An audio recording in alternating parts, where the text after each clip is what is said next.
प्रधानमन्त्री बन्ने सम्भावना छैन रवि लामिछाने चाहिँ त्यसो भए होइन प्रधानमन्त्री बन्ने सपना त अहिले साकार नहोला जस्तो लाग्छ किनभने प्रधानमन्त्री बन्नको लागि उनीहरूले जुन घोषणा गरेका छन् त्यो बालनको ठाउँमा घोषणा हो। तपाईँले भनिसक्नु भयो त डिपी अर्याल र रवि लामिछानेले आङ्कन आए बोल्नलाई थाहा छैन भने अब मैले बालेनलाई पनि भनेको नदिन खोजे जस्तो सङ्केत त के देखियो अरे हो बालेनलाई पनि नदिन खोजे जस्तो होइन होइन सङ्केत देखियो। बालनलाई एकछिन है। ए जनकजी कति बेला गर्ने ल अब बालनलाई बाटो खोल्यो भन्ने हिसाबले हामीले इन्टरप्रिटेसन गर्दा पनि याद गर्नुहोस् है बालेन त्यो पार्टीको सभापति होइन। सभापति नभइकन संसदीय दलको नेता हुँदैन, संसदीय दलको नेता नभइकन प्रधानमन्त्री हुँदैन। एकदम गाह्रो छ। अब तर बालेनलाई जुन अन्तर्राष्ट्रिय शक्ति केन्द्रले त्यहाँ पुऱ्यायो नि, जसरी राजसभामा उनी जान्छन् भन्ने पहिला कसैले सोचेकै थिएनन्, फ्याट्ट गइसकेपछि दोस्रो वरियताको वरिष्ठ नेता हुन्छन् कसैले कल्पनै गरेका थिएनन्, फ्याट्टै भए। अब प्रधानमन्त्री पनि रविको नाकमा नत्ती लगाएर बालेनलाई प्रधानमन्त्री मान्ने कि नमान्ने भनेर त्यो ढङ्गले उनलाई बाध्य बनाउन सक्छन्। अनि फेरि उता प्रचण्ड मै हाँक्ने हो रासोपालाई भनिराखेको पनि छन्। त्यो त ठुलो कुरो नगरे हुन्छ, धेरै बहुमत यता बढी आयो भनेर। तपाईँहरू कहिलेकाहीँ टिकटक बनाएर नाच्नुहुन्छ नि, सम्झिने पानी सम्झिने। प्रचण्डको कि त रासोपा विभाजित हुनु पर्यो त्यो अवस्था अहिले छैन। संसदमा कसैको बहुमत नपुगेको अवस्थामा प्रचण्डले खेल्ने हो, त्यो अवस्था अहिले म देख्दिनँ। त्यो भएको हुनाले अहिलेको लागि प्रचण्डको लागि सत्ता भनेको आकाशको फल आँखा तरी मर, मुख मेट्याउने, लोभिने, कठै म हुनुपर्ने प्रधानमन्त्री भन्ने, चुकचुकाउने, धुकचुकाउने, त्यति हो उनी प्रधानमन्त्री। बालेन र रविले देश र जनतालाई झुकाएको हो नि त। यस्तो बालेनको नाउँमा नि भोट मागे नि त प्रधानमन्त्री बनाउँछु भन्ने र अथवा प्रधानमन्त्री बन्छन् भनेर पनि कतिले भोट दिएको छन् नि त। हेर्नुहोस्, हवलदार वा म्यादी फुली लगाउँदैमा त्यो डिएसपी हुँदैन। डिएसपी हुन उसले तालिम गर्नुपर्छ, अनुभव लिनुपर्छ, शिक्षा हुनुपर्छ, क्षमता हुनुपर्छ। खरदारलाई जिम्मेवारी दिँदैमा त्यो सचिव मुख्य सचिव हुँदैन। त्यसको लागि उसँग अधिकृत भएको, उपसचिव भएको, सहसचिव भएको लामो अनुभव चाहिन्छ। त्यसै गरी एउटा अराजनीतिक फन्डाबाज हामी यस्तै त हो नि ब्रो भन्दै रात्रिकालीन खानपिन बिग्रिएका मान्छेहरूलाई सत्तामा राखेर मन्त्री प्रधानमन्त्री त बनाउन सकिएला, तर तिनीहरूबाट राज्य चल्दैन, बोकाले दाई हुँदैन। त्यसकारण म तपाईँलाई के भन्छु भने मजाक भइरहेछ कि यहाँ प्रधानमन्त्री भन्ने पदको जुन डिग्निटी छ, गरिमा छ, त्यो लडतरो छ। त्यही भएर भ्लादिमिर जेलेन्स्कीलाई जसरी युक्रेनमा फिट गरियो त्यसै गरी 15औं दलाई लामा नेपालबाट घोषणा गर्ने, चीन विरुद्ध नेपालमा खेलोमेलो गर्ने, जसरी इरानले उसँग युद्धै नगरेको देशमा सैन्य अमेरिकी सैन्य अखडा हुनाले अरब मुलुकमा बम वर्षा गर्यो, त्यसै गरी भोलि चाइना एग्रेसिभली आउन सक्ने असंलग्न परराष्ट्र नीति पञ्चशीलता ध्वस्त गरे, आला काँचाहरूले भद्रगोल गर्न सक्ने। अनि अर्को कुरो के छ भने जनतालाई तत्काल क्विक सर्भिस डेलिभरी चाहियो। एकछिनको लागि यो बढार्दै गरेको दिदीको कुरा गरौँ या न्यून वेतनी कमभन्दा कम पारिश्रमिक हुने मान्छेको कुरा गरौँ। अहिले तपाईँहरू युट्युब चलाउनुहुन्छ, एउटा कुरा याद गर्नु भएको छ रूपक भाइ, पहिला तपाईँ 1000को नोट लिएर बजार जाँदाखेरि तपाईँको झोलाभरि सामान आउँथ्यो। अहिले 1000को नोट लिएर जाँदा खल्ती भरिँदैन सामानले। भने महँगी यति बढेको छ, आकाश छोएको छ, आय स्तर त बढाएको छैन। 30,000 कमाउने मान्छेले हदै भए 35,000 कमाउला, त्यहाँभन्दा 40,000 कमाउला, तर महँगीको हिसाबले 1.5-2 लाख खर्च हुन्छ एउटा मध्यम वर्गको मान्छेलाई। चाहिएको भनेको आय स्तर बढ्नु पर्यो। युरोप अमेरिकामा 4-5 लाख कमाउँदा त ठेगिन सकेका छैनन्। युरोप जत्तिकै महँगो चामल छ, यहाँ 3200 बोरा चामल छ, जबकि कृषिमा आत्मनिर्भर हुन सकेको छैन हाम्रो देश। पर क्यापिटा इन्कम बढेको छैन। अनि उनीहरूले बाचा पत्रमा सार्वजनिक गरेका छन् नि 15,000 मेगावाट बिजुली थप्छौँ नेसनल ग्रिडमा। अरे भाइ ढाँटको निम्तो खाएर पत्याउँला के। नेसनल ग्रिडमा अहिलेसम्म नेपालको खोलाबाट 83,000 मेगावाट बिजुली थपिनु पर्नेमा 13,500 मेगावाट छ। 30,000 किलोमिटर चिल्ला सडक बनाउँछु भनेको छ। हेरौँ न बनायो भने दलाई लामा भन्ने हुनुहुन्थ्यो, के हो त्यो दलाई लामा? दलाई लामा भनेको के भन्दै थिए नि? दलाई लामा भनेको कुनै गाउँमा दलिन गनेर बस्ने लामालाई दलाई लामा भनिँदैन। तिब्बतको सर्वोच्च धार्मिक गुरु जो अहिले चाइनामा बस्न नसकेर तिब्बत चाइनाबाट टुक्राउँछु भनेर दिल्ली स्थित धर्मशालामा बसेको छ र उनले नोबेल पुरस्कार पाएको छ। चाइनाको भाग तिब्बत हो, त्यसलाई टुक्राउँछु, त्यसलाई शासित क्षेत्र बनाउ के अरे छुट्टै स्वायत्त देश बनाउँछु भनेर लागेको छ। उहाँ त बुढो भइसक्यो क्या, अब त्यही दलाई लामा भगवानको प्यारो भइसकेपछि यो 14औं दलाई लामा उनीहरूको अवतार हुन्छ अरे के। त्यो नेपालमा नयाँ अवतार घोषणा गरेर नेपालबाटै दलाइ लामा जन्माउने उनीहरूको त्यो खालको सोच छ। त्यो किनभने चाइनालाई अस्थिर बनाउन, चाइनालाई घेरा हाल्न, भारतलाई चेक गरेर चाइनालाई घेरघार गर्नको लागि एसपिपी स्टेट पार्टनरसिप प्रोग्राम अब उनीहरूले अथवा त्यस्तै खालको कुनै सैन्य रणनीतिक प्रोग्राम पास गर्दैछन्। अस्ति युएस एम्बेसीले पनि त्यो कुरा भनिसक्यो। मैले भन्न खोजेको कुरा के मात्रै एमबिसीले शान्ति के अरे सुरक्षा समृद्धिको लागि हामी तत्पर छौँ, छिटो अब राष्ट्रसभामा कस्ता सांसद भयो भने बरु तपाईँ चेतनशील हुनुहुन्छ। यो एसपिपी भनेको चाहिँ नेपालमा एसएसपी भने जस्तै हो, सिनियर सुपरिन्टेन्डेन्ट अफ पुलिस भने जस्तै हो। त्यहाँका पुलिसलाई नेपाल आउन अलिकति बाधा हुन्छ। ल भाइ बहिनी केटाकेटी हो, ल ताली बजाओ त, एसपिपी पास गरेर भन्दा ताली भन्दै ताली ठोक्ने टाइपका छन्। एमसिसी भनेर बेकार यो पुण्य गौतमहरू उफ्रिए, साम्पाङ उफ्रिए। यो भने त मुन्द्रेको कमेडी क्लब हो भन्दा पनि हो नि, हाम्रा नेताले भनिहाल्नु हो भन्ने झोले टाइपका मान्छे सांसद अब एसपिपी पास कसले गर्न सक्छ त? यसलाई कसरी रोक्न सक्छ त भोलिको दिन यो कुरा उठ्यो भने? एसपिपी गगन पनि तयार भएनन्। सम्पूर्ण एसपिपीका केही प्रावधान उनले माने होलान्। पहिला त केपी शर्मा ओलीज्यूको सरकार ढाल्नुको कारण के थियो भने होला व्यक्तिगत कमजोरी थियो होला, मानवजन्य कमजोरी। विद्यादेवी भण्डारीज्यूको पार्टी सदस्यता रिन्यू गरेनन्, के अरे गोकुल बास्कोटाले टिकट पाएनन्, दुनियाँथरी प्रजातान्त्रिक झमेलाहरू थिए होलान्, आन्तरिक म्यानेजमेन्ट भएन। त्यसको बावजुद पनि केपी शर्मा ओलीज्यूले भारत र अमेरिकाको नजरमा केही गम्भीर अपराध गर्नुभयो। त्यो अपराध के थियो भन्दा कालापानी लिम्पियाद्वारा समेटिएको महान नक्सा जारी गर्नुभयो, नम्बर 1। नम्बर 2 एमसिसी कार्यान्वयन गर्नेतिर मनै लगाउनु भएन। अनि त्यसपछि एसपिपी पास गर्न खोजेको थियो, त्यसलाई सदनमा टेबल हुनै दिनु भएन। त्यति मात्रै होइन, तपाईँलाई अर्को कुरो भन्छु, trans Himalayan multi dimensional connectivity नेटवर्कको नेपाललाई हिस्सा बनाउनु हो। त्यति मात्रै होइन, उहाँले अर्को अपराध के गरिदिनु हो भने BRI belt and road initiative जस्ता बिआरआई भन्छ त्यो कार्यान्वयन गर्ने चरणमा उहाँ जानुभयो। भन्ने बित्तिकै यिनै अपराधको दण्ड स्वरूप उहाँले सत्ता गुमाउनु पर्यो। डुडुर्गे रोड्रिगेज भन्ने एकजना फिलिपिन्सको राष्ट्रपति जो पहिला मनिलाको मेयर पनि हुनुहुन्थ्यो, उहाँले राष्ट्रपति पदबाट हात धोएर उहाँलाई सजाय हुनुको कारण एसपिपी पास गर्न नमान्दा हो नि त। त्यही भएर जेन्जी आन्दोलन भयो, घोषपैठ भयो। बालन शाहलाई लानुपर्ने कारण, प्रधानमन्त्री नबनाइ नछोड्ने कारण चाहिँ पहिला रवि लामिछानेमा इमेजिन गरेका थिए। रविका केसहरूको चाङ छ, अब बालन शाह लगेर पहिला चाहिँ यिनीहरूले पपुलिजमको नाटक गर्छन्। त्यो भने के भने केही भ्रष्ट हो, केही कनिका छर्ने, केही विकासको काम गरे जस्तो गर्ने, अनि त्यसपछि विदेशी अनुदानहरू ल्याउने, अनि भ्रष्टहरूलाई जेल हाले जस्तो गर्ने, अपराधीहरूलाई ठेगान लगाए जस्तो गर्ने, जनताको लुतो कनाइ गरिदिने। के लुतो छ नि जनतालाई, औषधि नदिने, खोस्याङ कनाइदिने। त्यसो गरेपछि सन्चो हुन्छ। बुवासोले कनाउँछ नि, आनन्द मान्छ पाहाडले, पछि आन्द्रा भुँडी नि निकाल्छ के। त्यसै गरी कोखाई बाबु हाम्म लात्ताले ट्याम्म हर्क साम्पाङ सोझो छन्।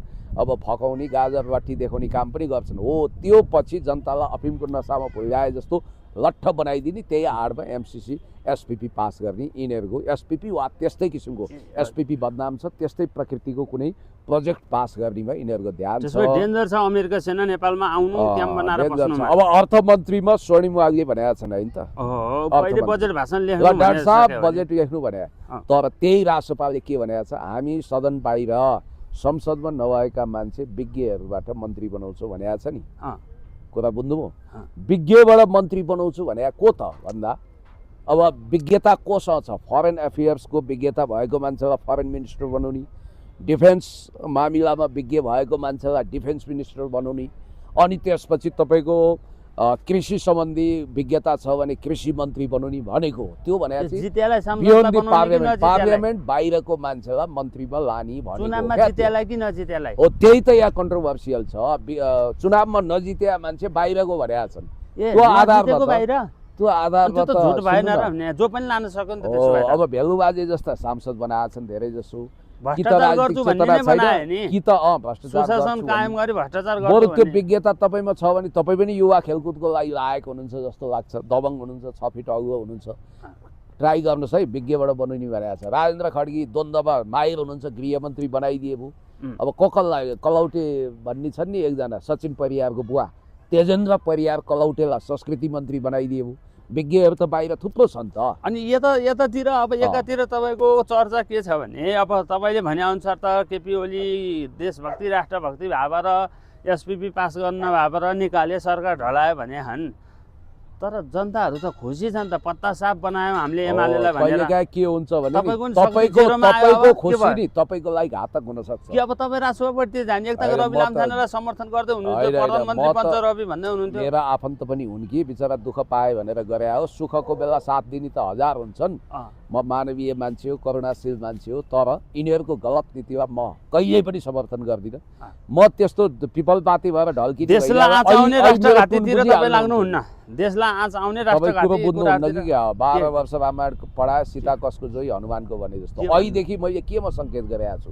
हामी वाचडग हो, हामीले खबरदारी गर्नुपर्छ, हामीले आवाज बुलन्द गर्नुपर्छ, हामीले देश जनता समृद्धिको पक्षमा आफ्ना आवाजहरू मुखरित गर्नुपर्छ। त्यो तपाईँ भएर राष्ट्रसभामा जाने सङ्केत छैन त्यसो भए? तेरिका म किन जानु भने तपाईँ जानु न, तपाईँ जानु। होइन, त्यो अनसिन मन्त्री बनाउने भन्नेमा त्यस्तो त्यो केही आफन्ती भनेपछि त आफन्तीलाई हुँदैन। लिन्छन् मन्त्री भनेको पनि एउटा जागिर हो, एउटा पद हो। मन्त्री हुँदैमा कोही मान्छे भगवानै हुँदैन, चिरञ्जीवी हुँदैन क्या। अष्ट चिरञ्जीवी होइन मन्त्री भने, त्यो पनि एउटा जागिर हो, पद हो। र अहिले मन्त्रीमण्डल वा प्रधानमन्त्रीको गरिमा कति खसियो भने त्यो त एउटा देशको सबभन्दा ठुलो सिइओ जस्तो भयो क्या। हेर्नु, राजनीति गर्दैमा सबै मान्छे राजनीतिज्ञ हुँदैन। एउटा म्यादी राई डिएसपीको फुली लगाउँदैमा ऊ डिएसपी हुँदैन। एउटा प्रावि टिचर राई कोटसोट लगाएर युनिभर्सिटी पुर्याउँदैमा ऊ प्रोफेसर हुँदैन। एउटा खरदारलाई मुख्य सचिव बनाउन सकिँदैन।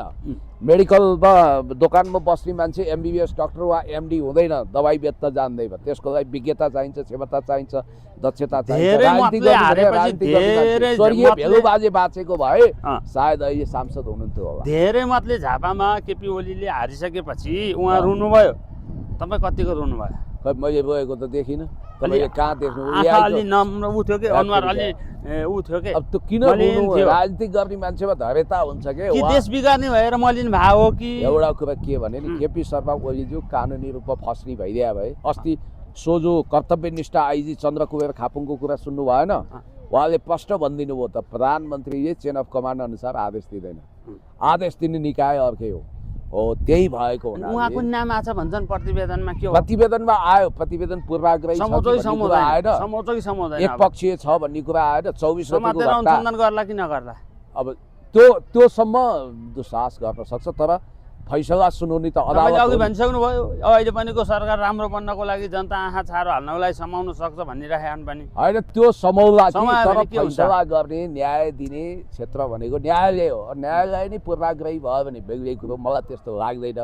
र मैले डिफेन्स गरेको होइन कि मेरो पार्टीको नेता भनेर। यिनीहरूले कानुनी रूपमा केपी शर्मा ओलीज्यू रङ साइडमा हुनुहुन्थ्यो भने उहिले कराप ज्याप बनाउँथ्यो, चुम्मा चाटी गरेर माया गरेर बस्थे हिँड्थे। त्यही भएर मैले तपाईँलाई भन्न खोजेको के भने, उहाँले आदेश दिएको ठहर्दैन कानुनमा।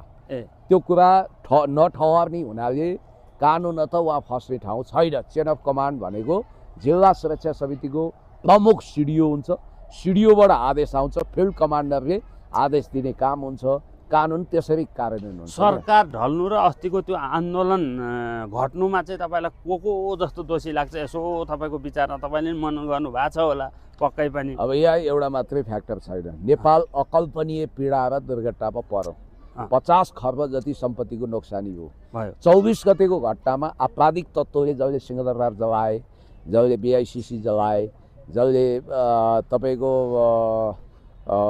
संसद भवन जलाए, ती मान्छेहरू नै सांसद भएर आएका छन् धेरै जसो। अब तिनवटा सुनपानी छर्किने होला, तर दण्डहीनतालाई सधैँ ढाकछोप गर्न सकिँदैन। मलाई जहाँसम्म लाग्छ जसले अपराध गरेको छ नि, देशको पक्षमा, जनताको पक्षमा, विकासको पक्षमा काम नगर्ने, अपराध गर्ने, अपराधलाई राजनीतिकरण गरेर सत्ताको शिखरमा पुग्ने मान्छेहरू अवश्य पनि पतन हुन्छन्। ढिलो वा चाँडो दैविक दण्ड पनि हुन्छ। ल फर इक्जाम्पल म तपाईँलाई गगन थापाको कुरा गर्छु। गगन थापालाई शेरबहादुर देउवाले करजोरी बिन्ती गरे, बाबु गगन तिमीले प्लिज धैर्यता राख्थ्यौ, काङ्ग्रेसलाई भाङ्ग्रेस नबनाऊ, 2 महिना धैर्यता गऱ्यौ भने महाधिवेशनमा तिमी नै सभापति हौला, मजासँग एकताबद्ध भएर चुनावमा जाउँ, तिमी जितेर आऊ, वैशाखमा नियमित महाधिवेशन गरौँ भने दाम्लो चुडालेर भात खाउँ कि थाल खाउँ शैलीमा गगन थापा छटपटिए। उनलाई अधर्यताले डुबायो। एकछिन, अब गगन थापाको लागि अहिले त सारा ढुङ्गा डुब्यो। यो चुनावमा सबभन्दा बढी डिजास्टर कसैलाई भएको छ भने गगन थापालाई। फेरि कहिलेकाहीँ जिब्रो सरस्वती बसेको बेला साँचो कुरा भनेको फ्याट्ट लाग्दो रहेछ। अब 72 सालमा उनले एउटा स्टेटमेन्ट दिएका थिए, गगन थापा भन्ने मान्छे 10 वर्षसम्म नेपालको राजनीतिमा रहन्छ, त्यसपछि रहँदैन भने 82 मा ठ्याक्कै भगवानको कृपाले उनी रिटायर भए। अब अहिले सभापतिबाट राजीनामा दिँदैछन् भन्ने बित्तिकै तपाईँले गम्भीर आरोप लाउनु भयो नि, तुलनामा कता हो कता गगन योग्य थिए। पुण्य दाइ तपाईँले गम्भीर आरोप लाउनु भयो निर्वाचनलाई भनौँ अथवा त्यो कसलाई भनौँ, अब त्यो भोट हालेको बाक्सै साटासाट भएर केपी ओलीलाई हरायो त्यो हुन सक्छ भने हो। मैले हुन सक्छ र सक्छ एउटै एउटै पोसिबल होइन, सक्छ र हुन सक्छ। निष्पक्ष छैन, त्यसो भए निष्पक्ष भएन यो चुनाव। म तपाईँलाई केही तथ्य दिन्छु। सरकारी सूचनालाई तपाईँ एकचोटि फलो गर्नुहोस्। 21 गते ठिक 3 बजे सरकारको तर्फबाट, निर्वाचन आयोगको तर्फबाट एउटा सूचना आयो। के सूचना आयो? 7, 8, 9, 10, 11, 12, 1, 2, 3 8 घन्टा। त्यो 8 घन्टा बिहान 7 बजेदेखि मतदान सुरु भयो र 3 बजे बित्दा 30% मतदान भयो भन्ने सूचना आयो। त्यो भनाइको मतलब अहिले 1 करोड 10 लाख खस्या छ नि। 86 लाख भने हो कि 90 लाख? 1 करोड 10 लाख खस्या छ कि अहिलेको सूचना। तथ्याङ्कै हेर्नु छैन, त्यतिकै गनगन गर्नुहुन्छ। 1-10 मा कति भनेको त्यो भन्दा 55 लाख खस्यो भने हो नि 30%, 60 को हिसाब गर्ने हो भने। अब बाँकी 2 घन्टामा 55 लाख कसरी खस्छ? 3 देखि 5 सम्म। 5 बजे त 60% भने त बाँकी 55 लाख खस्यो भने हो 1 करोड 10 लाखमा। अझ 4 बजे अर्को सूचना जारी भएर के भन्छ? 70 लाख मतदान भयो भन्यो। जबकि अन्तिममा ज्यादै पातलो हुन्छन् भोट दिन जाने मान्छे। सिद्धिनु आयो बेला नेपालीहरू पहिला घुइँचो गरेर ठेलमठेल गरेर जान्छन्, पछि खाली होलो हुन्छ। त्यतिखेर उहिले भन्यो 70 लाख मतदान भयो। 4 बजे सरकारी सूचना निर्वाचन आयोगबाट यो आयो। अब 1 घन्टा पछि याद गर्नुहोस् है, 1 घन्टा पछि के भन्यो? 1 करोड 10 लाख मतदान भयो भन्यो। 40 लाख मत कसरी थपियो 1 घन्टामा? त्यही कारण अब कतिपय बुथ एजेन्टहरूले भनिरहेछन् यहाँ बुथ साटिएको हुनसक्छ, हो अब ट्रक मान्छे आयो भने त्यस कारणले गर्दाखेरि या अनेक भयो कि भन्ने बेनिफिट अफ डाउट। अब जे धाँधली साधली निष्पक्ष नभए नि अब भयो होइन त, यसलाई मान्ने हुन्छ होइन? अब के गर्ने? तपाईँले टाउको फुटाएर भएन, मैले उफ्रीताफ्री गरेर भएन, जे हुनु हुनामी भयो, तर दैविक दण्ड त हुन्छ। अब अध्यक्ष महेश बस्नेतहरूको पावर लाग्दैन? अहिले यस्तो हो कि कसको पावर लाग्ने के लाग्ने भन्ने कुरै निर्वाचनले गरेपछि दुनियाँमा कोही पावरफुल छैन, भगवान पावरफुल हो। भगवानले नचाहँदा तपाईँलाई 1 मिनटमा उठाएर नर्क वा स्वर्ग खसाल्न सक्नुहुन्छ। त्यसकारण कोही शक्तिशाली छ भने अदृश्य भएर बस्नुभएको भगवान श्री पशुपतिनाथ 33 कोटी देवता पावरफुल हो। उहाँको निगाह रह्यो भने ठिक छ सबै कुरो, उहाँको निगाह रहेन भने ठिक्दैन। त्यो भएको हुनाले तपाईँले को मन्त्री बन्ने के बन्ने भन्ने कुरोमा चिन्तै गर्नु पर्दैन। बालेनले बनाउँछन् के बालेनले, असीम शाहले भनेनन् सबै रूपक बाँसुरीलाई नवाब बनाइदिने उनकी। ठिक छ, बनाएपछि हेरौँला पुण्य सर होइन। अब तपाईँ चाहिँ एमालेमै बस्ने कि अब अरूतिर जानुहुन्छ? तपाईँले मलाई कमजोर मान्छे सोच्नु भएको छ। म 2048 सालको पार्टी सदस्य, 2045 सालमा राजनीति सुरु गरेको मान्छे। म अहिलेसम्म कहीँ गएकै छैन, कम्युनिस्ट आन्दोलनमै छु। म दायाँ बायाँ गर्दिनँ। म त्यो पिपल पाते होइन जसो जसो बाहुन बाजे उसै स्वाहा।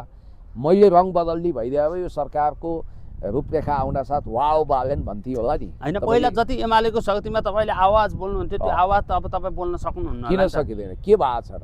के फरक पर्छ? अझै अलिकति सानो छ होइन, कस्तो कुरो गर्नुहुन्छ? अब आवाज सानो हुन्छ, कहिले कहिले ठुलो हुन्छ, सधैँ स्वास्थ्य एकनाश हुँदैन। अनि यहाँको परिवेश पनि हेर्नु पर्यो होइन? भन्नाले मान्छे हिँडेका हुन्छन्, मान्छेलाई शक्ति कमजोर देखेर ऊ ऋषि धमलाले त छोडिसके। ऋषि धमलाको ठेक्का ऋषि धमलाले लिन्छन्, पुण्य गौतमले लिँदैनन्। तपाईँ त्यसो भए कतै जानुहुन्न, डगमगाउनुहुन्न? मलाई अपमानजनक क्वेसन तपाईँले गर्नुभयो। यो म प्रतिको ठाडो अपमान हो। मैले स्वार्थको लागि पार्टी बदलेको, जनता बुझ्न खोज्छ, जनताले चाहँदैनन्, तपाईँले मात्रै चाहेको हो। म स्वार्थको आधारमा रङ बदल टाइपको मान्छे होइन। ल ठिक छ, तपाईँले आफ्नो समय दिनुभयो, आफ्नो अब बुझाइ जिज्ञासा भनौँ हाम्रो तपाईँले तर्क राखिदिनु भयो, विचार राखिदिनु भयो। त्यही भएर नरेन्द्र मोदीले रवि लामिछाने बालेनलाई बधाई दिए हो, बधाई दिए। कूटनीतिक हिसाबले कट्सी कल भनिए पनि यो रणनीतिक ढङ्गले महत्त्वपूर्ण छ। र हिजो यसो गर्दा अरूलाई राष्ट्रघाती भन्थे, अब उनीहरू के भयो त भन्ने कुरो पनि आएको छ। यसको परिणाम भोलि देख्दै जे गरौँ। भयो नि देश अब बालेनले चुच्चे नक्सा राख्छन् कि राख्दैनन् आफ्नो त्यो अफिसमा? हेर्ने हो, त्यो हेर्न बाँकी छ। कालापानीले बिम्बियाद्वारा समेटिएको। देश विरुद्ध गतिविधि भयो भने तपाईँ ग्रेटर लड्छन् नेपालको हमेसा। नक्सा राख्छन् कि राख्दैनन्? हुन त ग्रेटर नेपाल भनेको चाहिँ के रहेछ भने नि, ग्रेटर नेपालभित्रको जनसङ्ख्या हुँदो रहेछ 7 करोड, पूर्वबाट टिस्टा पश्चिमको काँगडा समेट्दा हामी नेपाली अल्पमतमा पर्ने छौँ। अनि ग्रेटर नेपालभित्र चुनावै गरायो भने नि 2/3 उनीहरूको आएर 2/3ले लेन्डुप दोर्जेले जस्तै सिक्किमलाई भारतमा विलय गर्ने भने जस्तै घातक निर्णय लिन सक्ने रहेछन्। अथवा जनसाङ्ख्यिक अल्पसङ्ख्या भएको बेलामा रेफरेन्डम गरेर जनमत सङ्ग्रह गरेर नेपाललाई भारतमा विलय गर्ने महेन्द्र चौधरीवादी नीति लिने, फिजीमा जसरी महेन्द्र चौधरीले गरेका थिए हो त्यस्तो खालको घातक रणनीति लिन सक्ने हुनाले हामी एकदम बी केयरफुल। जस्तो इनोसेन्ट देशभक्तहरू फणेन्द्र नेपाल लगायतका देशभक्तहरूले ग्रेटर नेपाल भन्दा उनीहरू साँच्चै नेपाल ठुलो हुनुपर्छ भन्ने मान्यतामा छन्। तर यताबाट षड्यन्त्रकारी कोणबाट ग्रेटर नेपाल आयो भने तपाईँ झस्किनु होला, झस्किन पर्यो। देश विरुद्ध अनेक गतिविधि गर्छन् नयाँ मान्ने सरकार, खबरदार खबरदारी गर्नुपर्छ। हुन्छ। मिडिया वाचडग बन्नुपर्छ, मिडिया अपोजिसनमा हुनुपर्छ। बडे बडे भीमहरूको गदा लत्रिएको बेला हामी ठिङ्ग देशको पक्षमा, जनताको पक्षमा, विकासको पक्षमा, समृद्धिको पक्षमा आवाज बुलन्द गर्नुपर्छ। अब यस्तो मने मने म्या म्या भन्दै भोट माग्ने अनि त्यसपछि पुत्रलाई भोट माग्नेहरू संसदमा आएका छन्। बरु संस्कृति मन्त्रीको लागि बायोडाटा रेडी गरेर बसेका छन् क्यारे तेजेन्द्र परियार कलौटे, तिनीसँग पनि एकचोटि एप्रोच गरिदिए हुन्थ्यो। तपाईँ पनि युवा खेलकुदको लागि योग्य हुनुहुन्छ भन्ने सुनेको छु। म त आफ्नै बाँसुरी तन्त्र लिएर अगाडि बढिरहेको छु नि अभियान। बाँसुरी तन्त्र ल्याउनको लागि लडिरहेको छु नि। ओके ओके, ल धन्यवाद हजुर, धन्यवाद। थ्याङ्क ल यू सो मच। समय दिनु